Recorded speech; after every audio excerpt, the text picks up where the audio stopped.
The skull was flawless, unearthed from sediment older than memory, but inside its smooth cavity, invisible to the naked eye, ran a web of calcified threads, thin, curling, deliberate. Not bone, not root, a fossilized trace of something else. When viewed under ultraviolet light, the pattern lit up, spiraling gently around regions of the frontal lobe. It was as if the thing had known where to grow, as if it had chosen. We've always assumed that what made us human, language, abstraction, foresight, came from within. That cognition was a closed system. But the lattice buried in this skull tells a different story. It does not speak. It does not move, but it lingers, and it matches no known species. This was not disease. This was design. And that is only the surface. The year was 2008. The dig site, a few kilometers from the Awash River in Ethiopia, had already yielded dozens of early human remains, well studied, well classified. But one partial skull fragment, catalogued under a temporary number and boxed in haste, was overlooked until a graduate researcher scanned it with micro-CT. What she found was not a crack or mineral bloom. It was a pattern, thread-like formations weaving behind the eye sockets, concentrating in areas linked to decision-making and planning. Too fine for roots, too uniform for sediment intrusion. A preservation anomaly, they said, or so the initial report claimed. Then the sample was relocated, refrigerated, indexed, and lost. No official publication followed. Only a withdrawn abstract and a non-responsive email trail.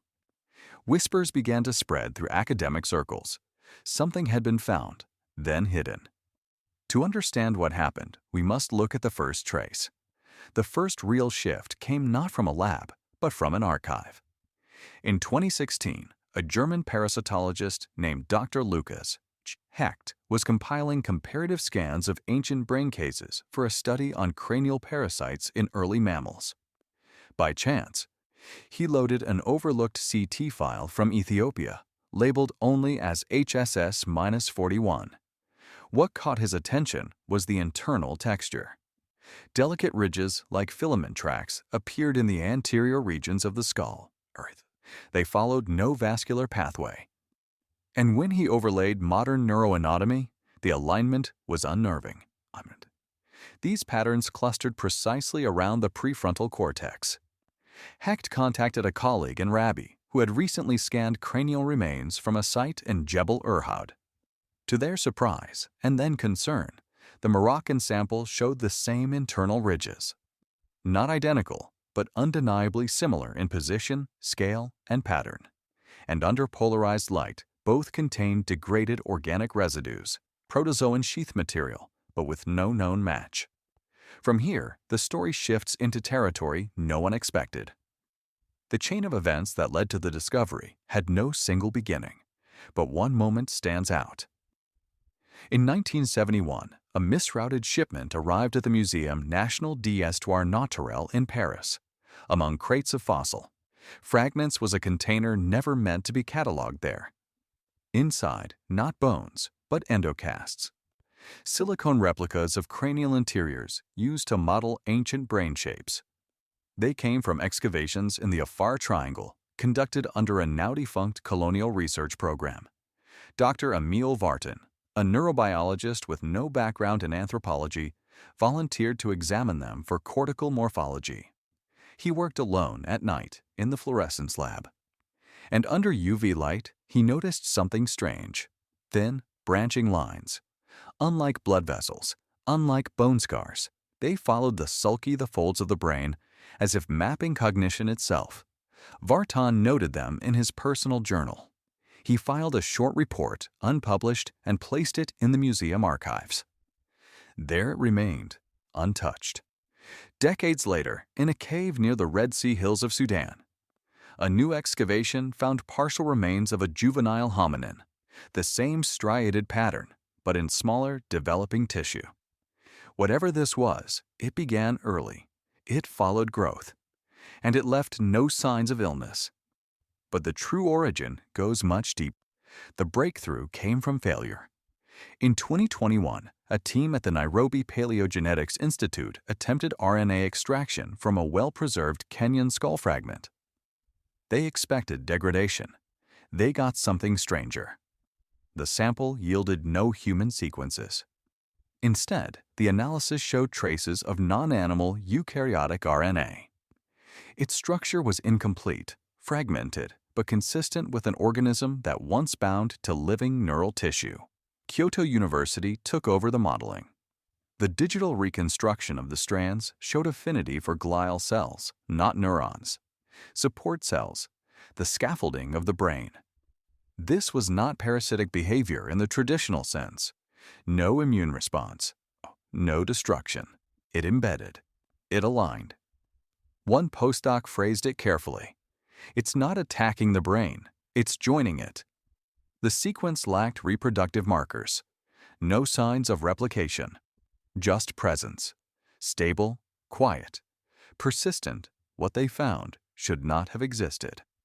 Within weeks, the Kyoto dataset vanished from public access. Download links were deactivated, the FTP server timed out. Researchers received formal notices citing regional bioethics compliance. The phrasing was vague. No clear authority was listed, just a signature block without name or contact. Attempts to reach collaborators in Nairobi failed. Phone numbers disconnected, emails bounced. One lab assistant reported their equipment being reinventoried by a private logistics team. None of this made news. It wasn't loud. It didn't need to be. An internal memo surfaced briefly in an academic Slack channel. The neural co-binding data has been removed from consideration. No explanation, no rebuttal, just silence. But in the gap where the data used to be, a new kind of question began forming. Not why it was erased, but what was inside it. Because what was erased left a far more frightening void. When the parasite is no longer visible, how do you track its legacy? By the shapes it leaves behind. By the changes it makes without permission. A team studying childhood encephalitis patterns in South India noticed something strange. Certain survivors, though cognitively intact, exhibited structural anomalies in their frontal lobes, similar to the fossilized lattice. These individuals scored high on tests measuring abstraction and problem-solving, but they also showed impulsivity, disinhibition, novelty-seeking. In macaques, a related protozoan Neurosporum arginis has been shown to affect decision pathways after multiple generations. The infected offspring are more exploratory, more reckless, more adaptive. In humans, the shift is subtler, but it's there. Population studies in Eastern Africa show a genetic drift around 150,000 years ago, a shift in methylation near genes tied to cognitive inhibition. The timing aligns with the spread of the lattice-bearing skulls, and the effects go beyond behavior. Tool complexity increases. Burial practices emerge. Symbols begin to appear carved in bone and ochre. Not gradually, but suddenly, as if something had pulled thought out of instinct. And this is where a familiar pattern begins to appear. Across continents, across millennia, the pattern repeats. Not in form, but in timing. The emergence of symbolic behavior is not a smooth curve. It spikes. Abruptly in the Chalvet Cave of France, art appears with no precedent. Not crude, refined. Not mimetic, interpretive. As if minds had reorganized overnight. In sub-Saharan Africa, oak markings shift from utilitarian to ritualistic in less than 2 generations. No transitional layer. In Mesoamerica, pre-agricultural societies show a burst of calendrical abstraction without prior record of number systems. Each event separated by thousands of years, each arising independently, yet all surrounded by environmental disruption. Flood, drought, famine. Times when parasites thrive. What follows isn't disease, it's cognition. Accelerated, distorted, and always fleeting. The burst fades. The traces remain. Then, silence. And then, it returned. 2017, Northern Laos. A remote village near the Annamite Mountains. 5 children, all from separate families, began displaying unusual behaviors, exceptional pattern recognition, advanced spatial memory. One could replicate complex hand gestures after a single viewing. Local doctors found no pathology. Just one commonality: all had suffered mild fevers weeks before. No rash, no known virus. But mysteries revealed thin lesions near the thalamus. Scars, or something older. An investigative team arrived. Samples were taken. Preliminary analysis showed microcyst structures not previously documented. Then, without warning, the team's vehicle failed en route to the provincial capital. 3 researchers were killed, their equipment unrecovered. The incident was logged as mechanical failure. No follow-up studies permitted. No papers published. Only fragments of the data leaked online and then disappeared. But one sequence remained. It matched the Kyoto strands. Almost perfectly. The question is, what does it want this time? The parasite never needed to be active, only present. Its impact isn't measured in symptoms, but in subtle shifts. A research group analyzing open-source genomic data from 23andMe found a statistical anomaly. Individuals carrying dormant toxoplasma-related alleles scored higher on creative divergence tests, but also showed increased impulsivity, higher risk-taking. Mapped across urban regions, these traits clustered in cities with poor sanitation and dense parasite exposure: Kolkata, Lagos, São Paulo. Not uniformly, but persistently. These were not outbreaks. They were nudges, tiny biases in behavior. In neighborhoods with elevated rates, crime spiked, but so did patents.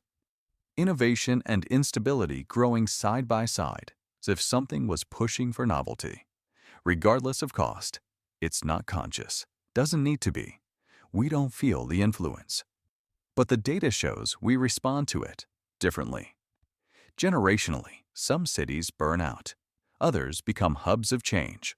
But the real answer lies in the final part. We searched for a parasite, but what we found was closer to a tenant. It did not destroy the host. It settled, gently, and stayed. Not in the gut, not in the blood, but in the folds of the mind.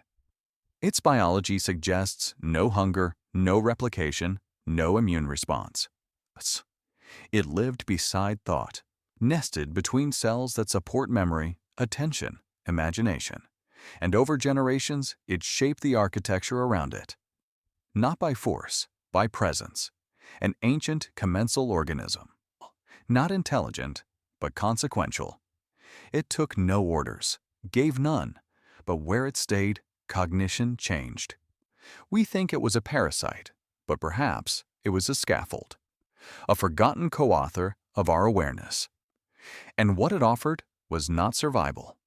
It was abstraction. Some thoughts are not born from within. They arrive, uninvited, and never leave.